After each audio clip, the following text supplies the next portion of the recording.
The fork clattered against the china plate. The sound was like a gunshot in the dead air between us. I looked at it, my fork, lying there next to a piece of prime rib I'd suddenly lost all appetite for. The air conditioning in this place was turned up too high. I could feel the chill seeping through my jacket, but that wasn't it. The cold was coming from inside. My son Jason leaned back in his chair. He had a smirk on his face that didn't belong there. Not on Father's Day. Not in the nice restaurant he'd insisted we go to. His shirt was too white, too crisp. His watch, one of those thick, chunky things that probably cost more than my first car, caught the overhead light and threw a tiny, blinding star against the wall. He'd been talking for a while.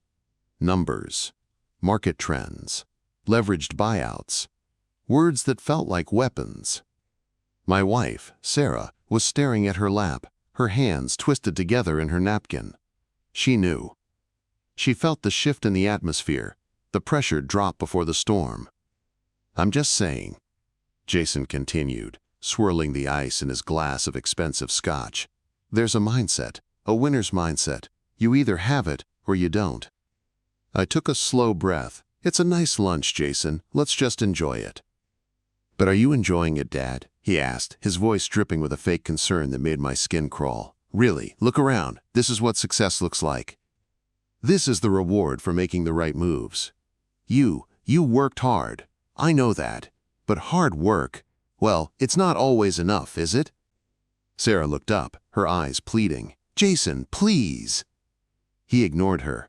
His eyes were locked on me. They were my eyes, the same shade of blue. But where I hoped mine showed a lifetime of trying to be decent, his were just cold, calculating. "I mean, look at you," he said, a laugh in his voice that had no joy in it. It was a dry, harsh sound. "You're what, 55? You run a small-time repair shop. You drive a 10-year-old truck. Your big vacation this year is going to be a weekend at the lake." He leaned forward, the smirk widening. "I have to ask, I have to know. How does it feel to be a loser? Seriously. How does it feel to peak at 45? The words didn't just hang in the air. They landed. They had weight. They hit me in the chest and drove the air right out of my lungs. Loser. The word echoed in the silence he left behind. I could hear the faint, polite jazz music from the restaurant's speakers. I could hear the clink of glasses from another table. I could hear the frantic, thumping rhythm of my own heart. I looked at my boy. My son. The kid I taught to ride a bike. The kid I stayed up all night with when he had the flu.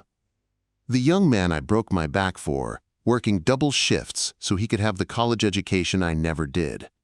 I looked at him, and I didn't recognize him at all. The cold feeling in my chest turned sharp, crystalline. It didn't hurt anymore. It was something else, something clear and focused and dangerous. I saw his face, so smug, so sure of his victory in this stupid, one-sided game he was playing.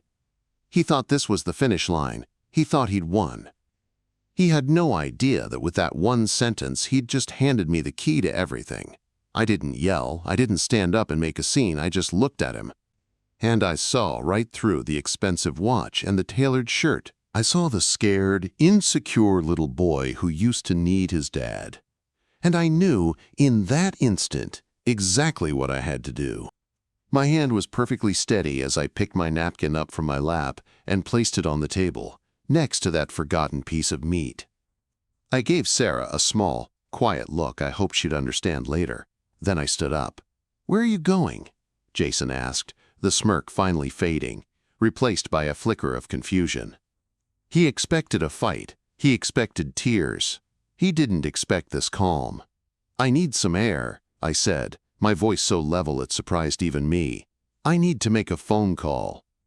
I walked out of the dining room, through the too-bright lobby with its polished floors, and pushed through the heavy glass doors into the afternoon sun. The heat felt good after the artificial chill inside. I pulled my phone from my pocket. My fingers didn't shake. My mind was perfectly, terrifyingly clear. I didn't scroll through my contacts. I knew the number by heart. I tapped it in.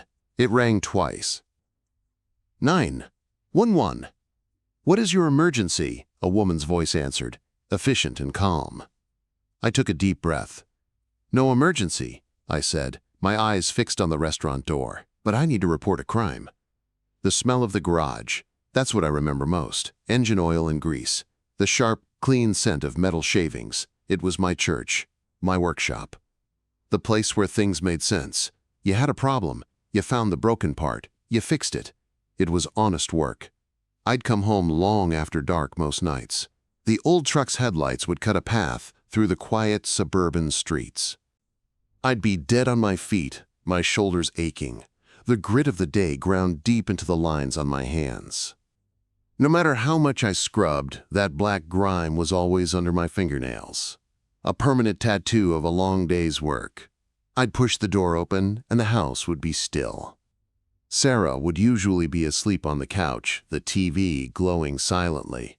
She'd leave a plate for me in the microwave. Meatloaf, potatoes, something hearty. But my first stop was always his room. Jason's room. The door would be cracked, a sliver of light from the hallway falling across his bed. He'd be out cold, a tangle of limbs and blankets.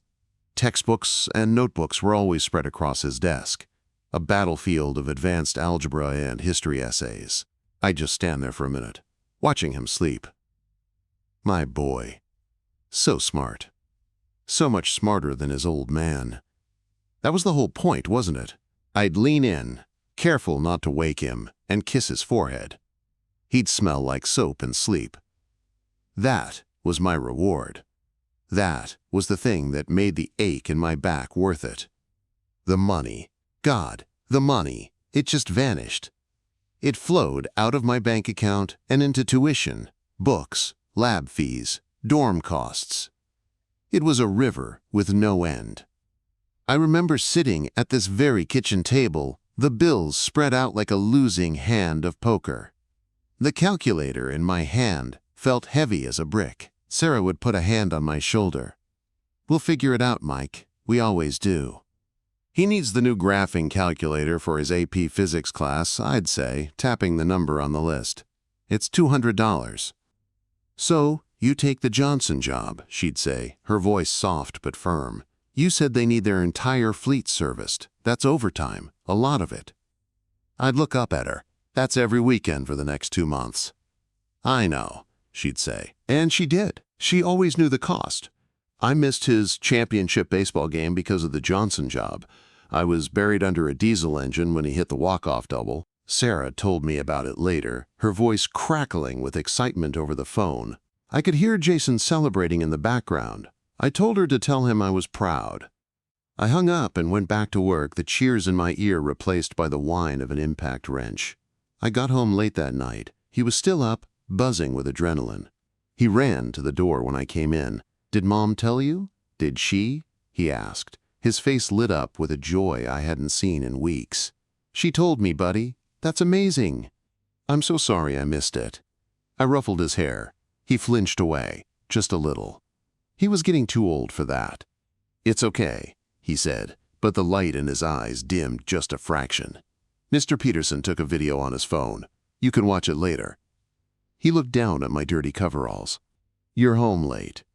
Gotta pay for that fancy college you're gonna get into, I said, trying to make it a joke. He didn't laugh. He just nodded. Yeah, okay, well, I've got a test tomorrow. I should go study. He turned and walked back to his room. I stood there in the hallway, smelling of grease and exhaustion, watching my son's door click shut. The distance between us felt like a physical thing, a new wall built brick by brick, paid for with every overtime hour I worked. There was another time. He was 16. He needed help with his calculus homework. It might as well have been ancient hieroglyphics to me. I sat down next to him at the kitchen table, looking at the page full of symbols and graphs. I felt a hot flush of shame. My own son's schoolwork was a foreign language to me. I don't know this stuff, Jace, I admitted, the words tasting like ash. I never got this far.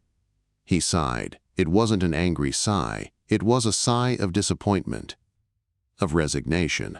"It's okay, Dad. I'll figure it out." He took his textbook and went to his room. I heard him on the phone a few minutes later, talking to a friend from class, laughing about some problem they'd solved. I stayed at the table, my hands resting on the cool Formica. I could fix a transmission. I could rebuild an engine with my eyes closed. But I couldn't help my son with his math homework. I provided. That's what I told myself. I put a roof over his head, food on the table. I gave him every opportunity I never had. I thought that was the job. I thought that was what being a father was. I was so busy building a future for him, I didn't realize I was missing the present with him. I was so focused on giving him everything, I forgot to give him to me. And sitting in that restaurant, decades later, feeling the icy sting of his words, I realized my son hadn't learned about love from me. He'd learned about transactions. He'd learned about cost. And now, he was finally presenting me with the bill. The change didn't happen overnight. It was slow. A subtle shift in the atmosphere, like the pressure dropping before a summer storm. Jason graduated. Not just graduated, he conquered. Summa cum laude, business and finance. He landed a job at a sleek, glass-walled firm in the city before his cap and gown even hit the floor. The money started flowing, and with it, a new version of my son emerged. It started with the car. A German sedan, silver and silent as a shark. He pulled up in front of the house one Sunday, the engine purring with a moneyed hum that was utterly alien on our street. I was in the driveway, up to my elbows in the mower engine, trying to get it to turn over. He got out, adjusting his sunglasses. He wasn't even 23 yet, but he carried himself like a man who owned the world. "Hey, Dad, still fixing broken things, I see." "Some of us have to," I said, wiping my hands on a rag. "Nice wheels." "It's a lease. Smarter than buying, frees up capital." He leaned against the pristine fender, not even looking at the car, like it was nothing. "You should think about it. That truck's got to be, 12 years old now? It's a liability." "It's paid for," I said. "That's the only liability that matters to me." He just smiled, a thin, condescending line. "That's an old-school way of thinking. The market moves faster than that." Thanksgiving that year was the first real tremor.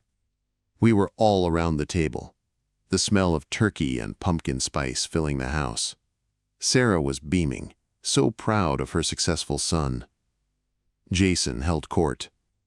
He talked about his portfolio, about market corrections, about leveraging assets. He used words like quote, arbitrage and liquidity event. It was a foreign language, and he was fluent. My brother, Frank, a mechanic like me, tried to jump in. "So you're basically betting on whether stocks go up or down?" Jason's smile was patient, like he was explaining something to a very slow child. "It's a bit more complex than that, Uncle Frank. It's about reading the macro environment, identifying undervalued sectors. It's not gambling, it's a calculated risk." He looked at me. "You understand, right, Dad? It's like you see a car come in with a weird knock. You don't just start replacing parts. You diagnose, you listen, you find the source of the problem. That's what I do, just with companies." Except it wasn't the same, not even close. When I found the source of the problem, I fixed it. I made something whole again. I didn't short its stock and profit from its failure. Then came my birthday. He handed me a small, heavy box, wrapped in sharp silver paper. "Figured it was time for an upgrade," he said. Inside was a watch. It was cold and weighty. A Rolex. The brand name stared up at me, a monument to excess. "Jason, this is too much," I breathed, completely stunned. "Nonsense. Image is everything, Dad. Perception is reality. You can't show up to client meetings looking like you just came from the shop." He said the word shop like it was a dirty word. "That thing on your wrist is a Timex. It tells people you're okay with, good enough. This," he pointed to the Rolex, "this tells people you've arrived." I never wore it. Not once. It sat in its box on my dresser, a constant, silent judgment of the life I'd built, a life he now clearly saw as good enough. The comments became his new normal. We'd be watching a game on my old, slightly fuzzy TV, and he'd say, "You know, for a few grand, you could get a 4K OLED that would make this look like a postage stamp." He'd see me reading a newspaper and laugh. "You know they have apps for that, right? The news is free. You're literally paying for yesterday's information." He bought Sarah a top-of-the-line espresso machine. "That Folgers you drink is basically brown water, Mom." He said it with a smile, but the message was clear. Everything we had, everything we were, was substandard. We were projects to be upgraded. The last straw before the lunch was when he brought his fiancée Chloe over for the first time. She was nice, polite, a little nervous. She had a diamond on her finger that could have signaled ships to shore. Jason gave her the grand tour of our very ordinary house. I heard him in the living room. "Yeah, we'll probably knock this wall out. Open concept is the only way to go now." He said it like he was already the owner. Later, he pulled me aside in the kitchen while Sarah talked with Chloe. "So I've been looking at the market for you guys. This neighborhood, it's plateaued. You've got a ton of equity just sitting here. We could 1031 exchange this into a nice condo downtown. No maintenance, no yard work. You could retire." I just stared at him. This house, where we brought him home from the hospital, where he took his first steps, where we had every birthday party, it was just equity. A number on a page to him. "This is our home, Jason," I said, my voice low. "It's an asset, Dad," he corrected me, his tone gentle, as if he was explaining a simple truth to someone who just couldn't grasp it. "And it's not performing. You have to learn to leverage what you have." That was the moment I saw it clearly. It wasn't just advice. It was a fundamental rejection of my entire world. My home wasn't a home. My car was a liability. My work was a joke. My life, in his eyes, was a mediocre investment he felt responsible for managing. He was no longer my son trying to help. He was a stranger, armed with a spreadsheet, here to audit my existence and find it desperately lacking. And he was just getting warmed up. Father's Day was going to be his final report. The restaurant felt like a museum. Everything was too perfect, too quiet. The tables were spaced just so. The water glasses were filled to precisely the same level. Our waiter moved with a silent, efficient grace that felt more like a threat than service. Jason loved it. You could see him soaking in the ambiance, the unspoken message of wealth and exclusion. He fit right in. He'd been holding court for 20 minutes, talking about his latest deal, a complex merger that involved a company I'd never heard of. He used words like synergy and disruptive innovation. Sarah nodded along, a fixed, polite smile on her face. I just watched him. I watched the way his eyes flicked around the room, not to take it in, but to see if anyone was taking him in. Then his tone shifted. The business talk faded. He took a sip of his water, placed the glass down exactly in the center of its coaster, and looked right at me. "It's really about legacy, though, isn't it?" he said. The word, legacy, sounded wrong in his mouth. "Plastic." "How do you mean?" I asked. "What you leave behind?"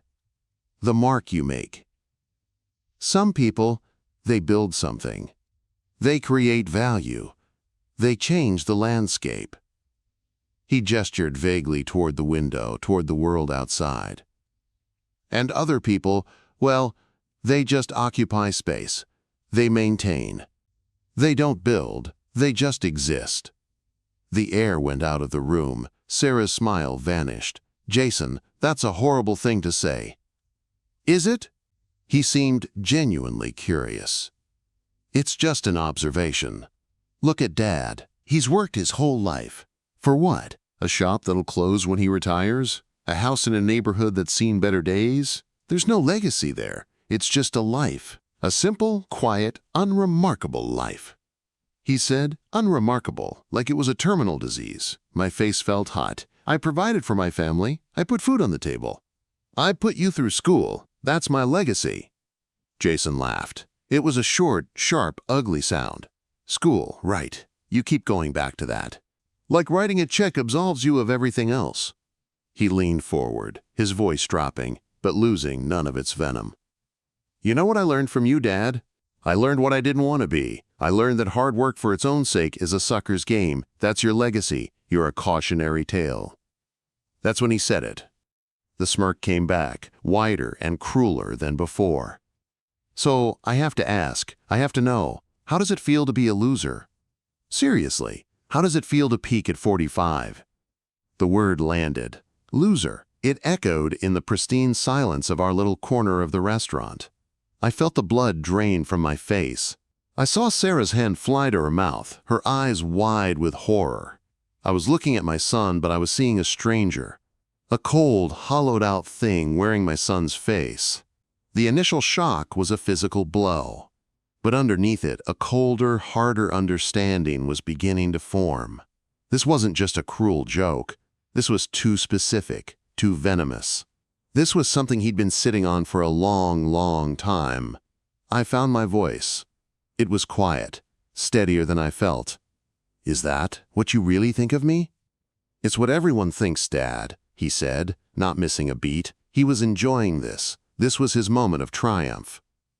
"They just don't say it to your face. They feel sorry for you. They see a guy who worked himself into the ground for nothing, a dinosaur." He took a sip of his scotch, savoring it, savoring this. "You want to know the truth? The real truth?" I just stared at him. I was numb. "I used to be embarrassed by you," he said, his voice conversational, like he was discussing the weather. Picking me up from school in that beat-up truck, smelling like a gas station. My friends' dads were lawyers, bankers. They wore suits. You wore coveralls with another man's name stitched on the chest. He leaned in closer, his voice dropping to a conspiratorial whisper.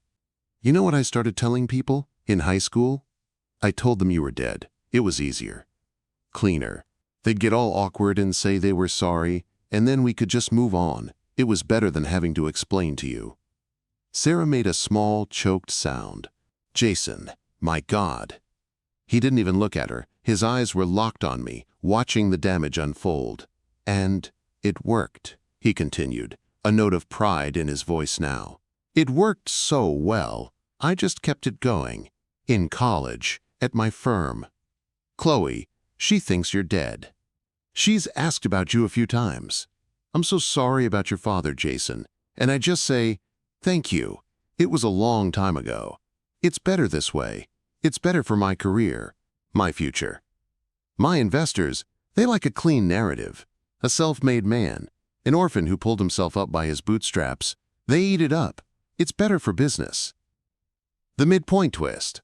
It wasn't just that he thought I was a loser. He had literally erased me. I wasn't just a failure in his eyes. I was a stain he had meticulously scrubbed out of his life story. My existence was an inconvenience to his brand. The humiliation I'd felt a moment ago was gone, incinerated. In its place was a cold, pure, and terrifying clarity, the foundation of our entire relationship. Everything I thought we were, everything I'd worked for, it was all a lie. He wasn't just ungrateful. He was ashamed. He was so deeply, pathologically ashamed of me that he'd invented a whole new reality. I looked at the expensive watch on his wrist, the watch that told people he'd arrived. I looked at the tailored shirt, the smug, satisfied expression. He had built his entire identity on the grave of mine. I didn't say a word. I placed my napkin on the table. I stood up. The world had narrowed to a single, sharp point. His confession hadn't broken me. It had given me a weapon. And for the first time, I knew exactly how I was going to use it. The silence in the car was a physical thing. It was heavy and thick, pressing in from all sides. The only sound was the low hum of the engine and the rhythmic thump, thump, thump of the tires over the seams in the asphalt. The world outside the windshield was a blur of streetlights and deepening twilight.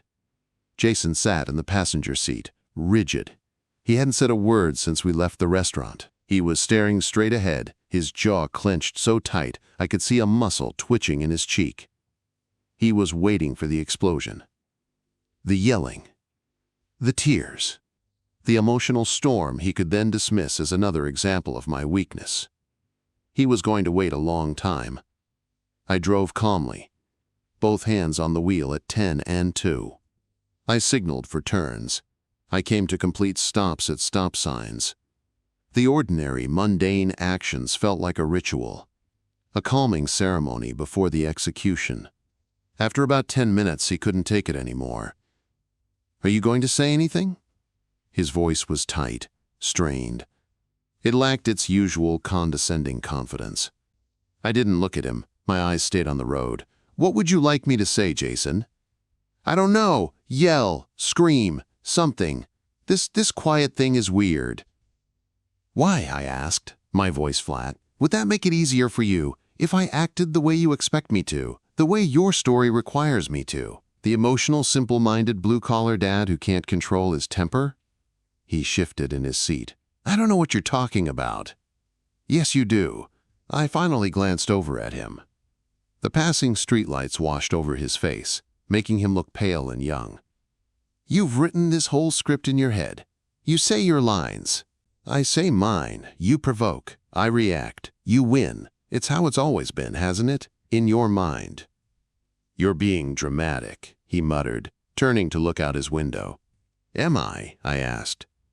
"You told your friends, your fiancé, that I was dead. That's not dramatic. That's pathological." "It was just easier," he snapped, turning back to me, a flash of the old anger in his eyes. "Easier for who?" My voice was still quiet, but it cut through the air in the car like a blade. "Easier for you? Do you have to explain where you came from? To not have the smell of engine grease on your perfect, custom-tailored narrative?" I took a slow breath. The cold feeling in my chest was spreading, but it was clarifying everything.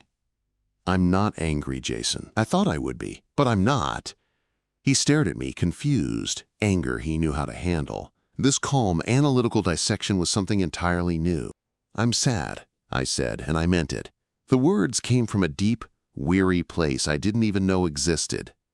"I look at you, and I see the most impoverished person I've ever met."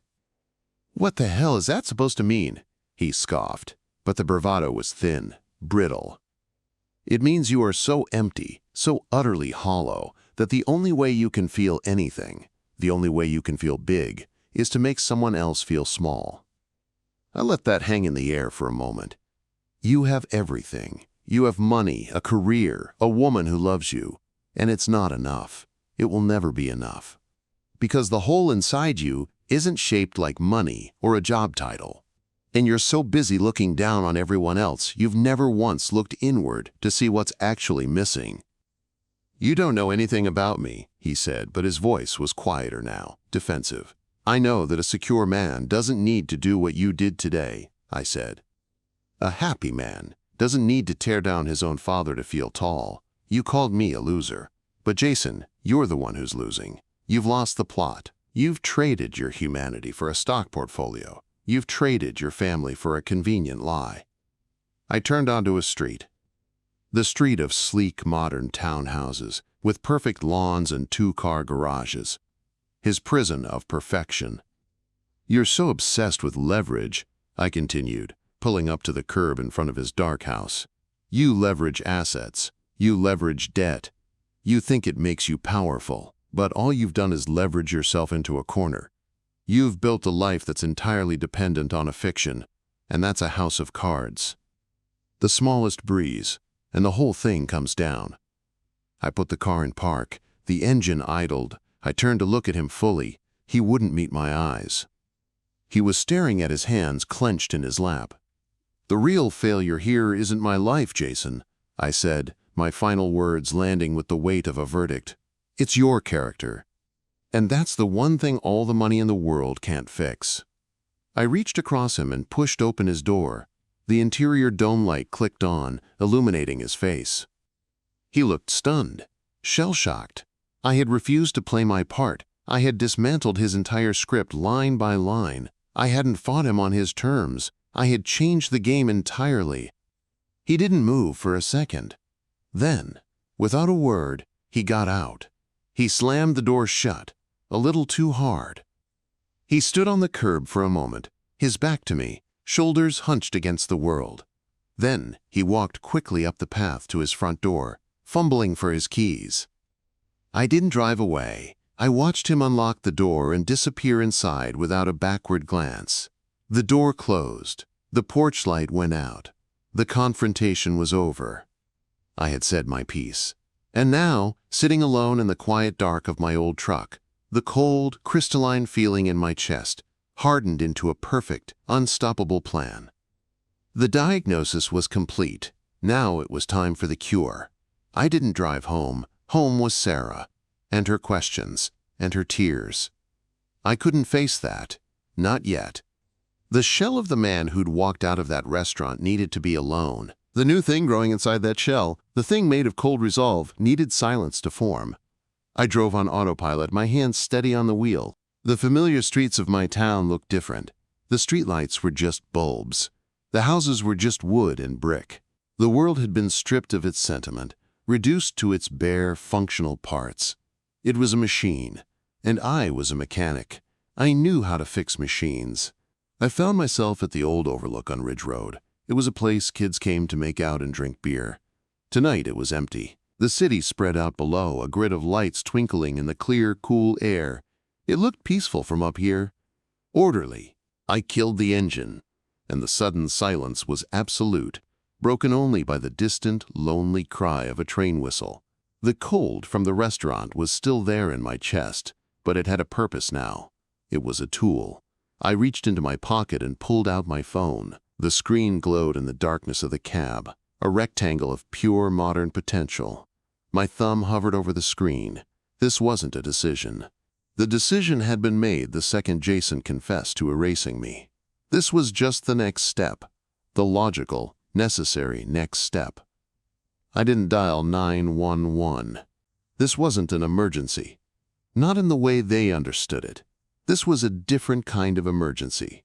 A structural failure of the soul. They didn't have a code for that. I tapped the screen, bringing up the keypad. My fingers, calloused and stained from a lifetime of honest work, didn't shake. They moved with a mechanic's precision. I entered the non-emergency number for the local precinct, a number I'd called once before, years ago, to report a break-in at the shop. It rang twice. A man's voice answered. Bored, efficient. Springfield Police Department, non-emergency line, Officer Briggs. I took a slow, quiet breath. I looked out at the city lights. I thought of Jason in his dark, silent townhouse, probably pouring himself a drink, thinking he'd won. Thinking the old man would sulk for a few days and then get over it. He had no idea. The game had changed. Yes, hello, officer, I said. My voice was calm, measured. It was the voice I used when explaining a complex repair to a customer. I'd like to report an incident. It just occurred. I need to make a formal report. All right, sir, Officer Briggs said. I could hear the faint click of a keyboard in the background. What's the nature of the incident? Harassment, I said. The word felt clean and sharp in my mouth. Emotional distress, threats. Okay, and where did this occur? The Oak Room Steakhouse, downtown. About 45 minutes ago. I gave him the exact address. And can you describe the individual who harassed you? This was it. The point of no return. I could see my reflection in the dark glass of the windshield. My own eyes looked back at me, steady and unforgiving. His name is Jason Miller, I said, the words dropping into the silence like stones. He's 22 years old, approximately 6 feet tall, brown hair, blue eyes. He was wearing a white dress shirt and gray slacks. He drives a silver BMW 5 Series. License plate. I recited his plate number from memory. I'd helped him install the frame. He lives at 1842 Crestview Terrace, Unit B. The typing stopped for a second. I could almost feel the officer's slight shift in posture on the other end of the line. The details were too specific, too personal. Sir, is this individual known to you? He asked, his tone more careful now. Yes, I said, my voice barely above a whisper. I let the silence hang for a beat, letting the officer lean into it. He's my son. A longer pause. I could hear him processing that, the mundane domestic dispute. The crazy dad calling the cops on his kid. I could feel him starting to dismiss it. Sir, these kinds of family matters, Perhaps it's something better handled." "Officer Briggs," I interrupted, my voice still quiet, but it now had an edge, a sliver of the ice from my chest. "I am a 60-year-old man. I was at a Father's Day dinner with my wife and my only child. In a public restaurant, in front of staff and other patrons, my son stood up and called me a loser. He told me my life was a waste. He told me he was embarrassed to be my son. I let the facts sit there, stark and ugly. But that's not harassment." I took another breath. This was the crucial part, the execution. "He then informed me," I continued, my tone clinical, dissecting, "that for the past several years he has been telling his friends, his colleagues, and his fiancée that I am dead. That he is an orphan. He said my existence, my identity as a blue-collar mechanic, was a liability to his professional image. He said it was better for business if I didn't exist." The typing had stopped completely now. The line was dead silent. "He has, officer, willfully and maliciously, engaged in a campaign of psychological abuse designed to cause severe emotional distress. His words and actions tonight were calculated and cruel. He has threatened the very core of my family and my sense of safety. I am shaken. I no longer feel safe in my own home, knowing he knows where I live. I am making this report because I need it on record, for my own protection and for my wife's." I laid it out like a blueprint. I used his language: liability, professional image, better for business. I showed the officer the cracked foundation. I wasn't a hysterical father. I was a victim presenting evidence. There was a long exhale on the other end of the line. "Okay, sir, I understand. We can send a unit to his address to speak with him, to advise him to cease all contact. That's about all we can do for a verbal altercation. It's a civil matter." "I understand," I said, my voice softening back into that of a tired, hurt old man. "Thank you, officer. I need it to stop. I need to feel safe again." I gave him my information. I thanked him again. I hung up. The interior of the truck was plunged back into silence. I placed the phone on the passenger seat. I looked out at the city. Somewhere down there, in that grid of lights, a patrol car was being dispatched. 2 officers were getting a printout with my son's name and address. They were going to knock on his door. They were going to shine their flashlights on his perfect life. The revenge wasn't an arrest. It wasn't a fine. It was that knock. It was the cold, institutional light of the state shining into the dark corners of the fiction he'd built. It was the public exposure of his private shame. The execution was complete. The mechanism I had set in motion was simple, elegant, and irreversible. I started the truck. The engine roared to life, shattering the quiet. It was time to go home and face the music. The fallout was coming. I drove home through streets that felt like a different town. The familiar landmarks, the big oak tree on the corner, the flickering neon sign of the corner bar, seemed like props on a stage after the play had ended. The world had been drained of its color, its meaning. All that was left was the hum of the engine and the cold, hollow feeling in my chest. I pulled into the driveway. The house was dark, except for the porch light Sarah always left on for me. It looked smaller somehow, weaker. I sat there for a long time, my hands on the wheel, listening to the engine tick as it cooled. I had just called the police on my own son. The words echoed in my head, absurd and terrifying. What had I done? The front door opened before I could get out. Sarah stood silhouetted in the doorway, her arms crossed tight against her chest. Even from 20 feet away, I could feel the tension radiating from her. I killed the engine and got out. The night air was cool. The sound of the car door closing was too loud in the quiet street. I walked up the path. She didn't move.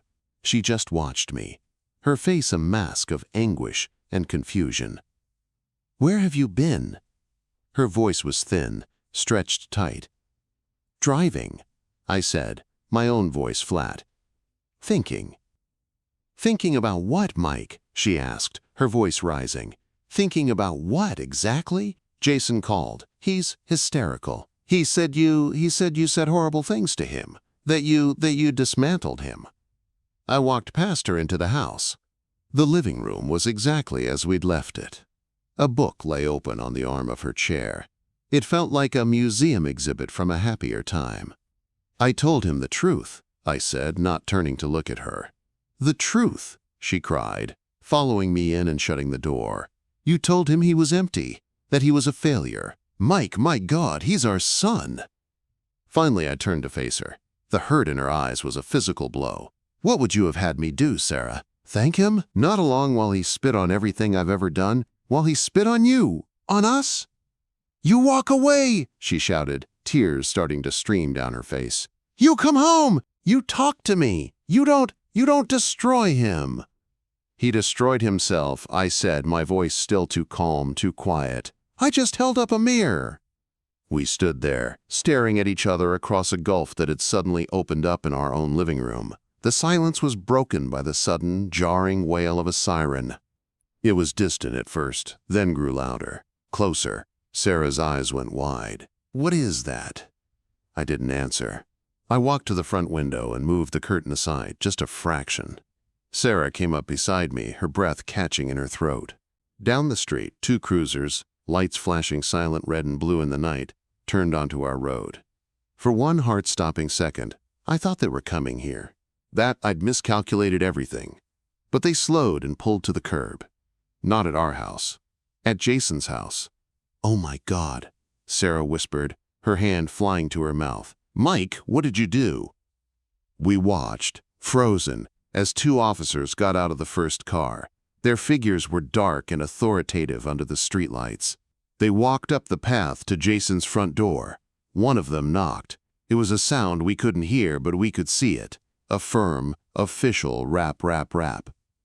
The porch light flicked on. The door opened. Jason stood there, backlit. Even from this distance, I could see the confusion on his face. Then the confusion melted into sheer, unadulterated panic as the officer began to speak. I saw his shoulders slump. I saw him run a hand through his hair, a gesture of utter desperation. Then she was there. Chloe, his fiancée. She appeared behind him, pulling a robe around herself. I saw her face, illuminated by the porch light. Confusion. Then, dawning horror as she looked from Jason to the police officers and back again. We couldn't hear the words. We didn't need to. The pantomime was clear. The officers were calm, professional. Jason was gesturing wildly, trying to explain, to downplay. I saw him point toward our house. The officers glanced our way, their faces unreadable from this distance. The moral twist hit me then, not as a thought, but as a physical sickness. It wasn't the cold, satisfying click of a plan well executed. It was a nauseating lurch in my stomach. I was watching my son's life unravel in real time. I was watching the woman he loved look at him as if he were a stranger, a liar. I saw the exact moment his perfect, curated world cracked open for her to see. This was what I wanted, wasn't it? This exposure, this humiliation. To target his insecurity, so why did I feel like I'd swallowed a pound of lead? Sarah was sobbing quietly next to me, her face pressed against the windowpane. How could you? He's our boy, Mike, he's our boy. The officers didn't go inside. They talked to Jason for another minute. They handed him a piece of paper, a citation, a formal record. Then they turned and walked back to their car. The lights continued to flash, painting the houses on the street in pulses of accusing blue and red. Jason stood on his porch, watching them go. He was just a silhouette again, but I could feel the shock radiating from him. Chloe was gone. She had disappeared back into the dark house. The police cars drove away. The sirens didn't come back on. The night returned to silence. Jason didn't move for a long time. He just stood there on his porch, alone in the aftermath. My phone buzzed in my pocket. A single, violent vibration. I pulled it out. The screen glowed with a text message from Jason. What did you do? You ruined everything. I showed the phone to Sarah. She looked at it, her face crumbling, and then she turned away from me, wrapping her arms around herself. I looked back out the window. Jason was finally going inside. His door closed.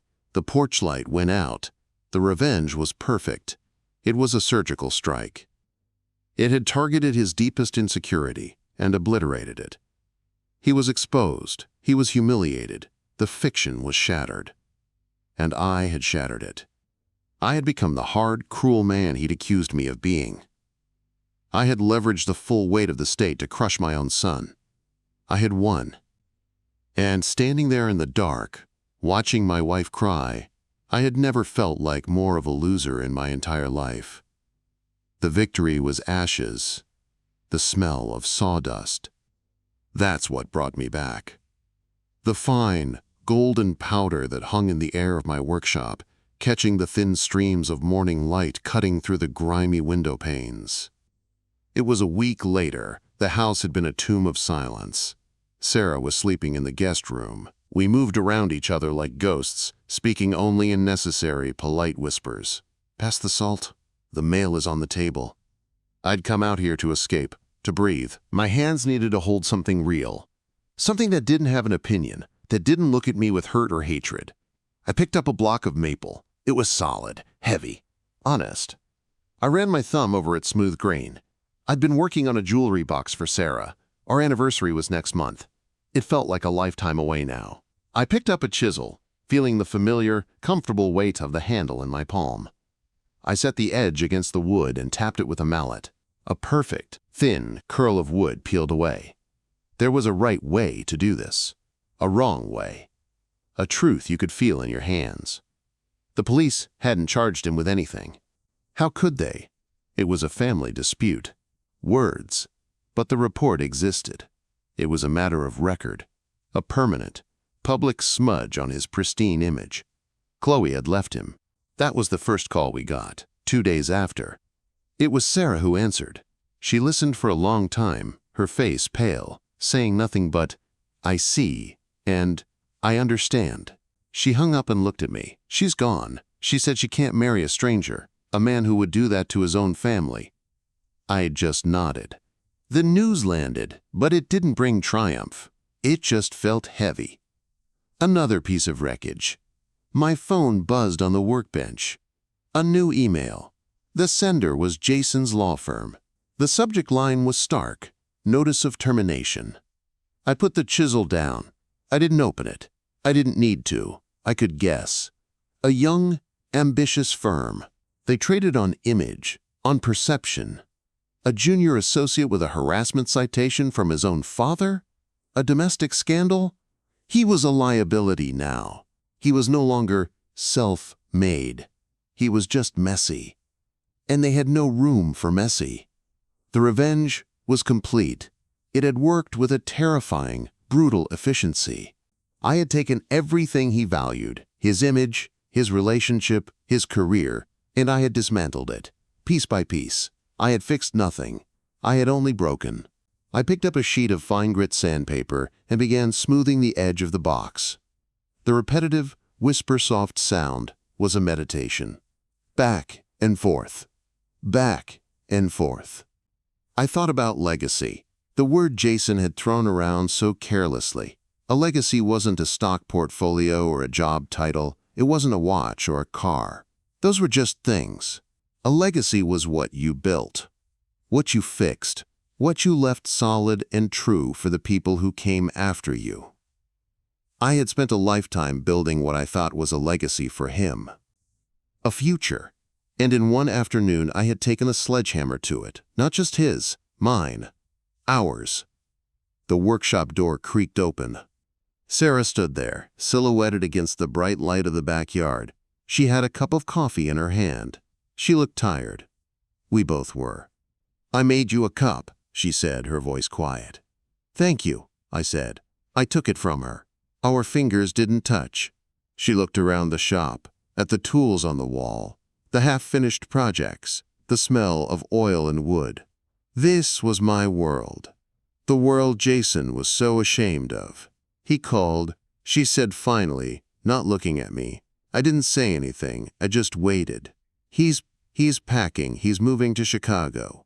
A friend of a friend knows a small firm out there. He said it's a fresh start, where nobody knows him. She wrapped her arms around herself. Where nobody knows us.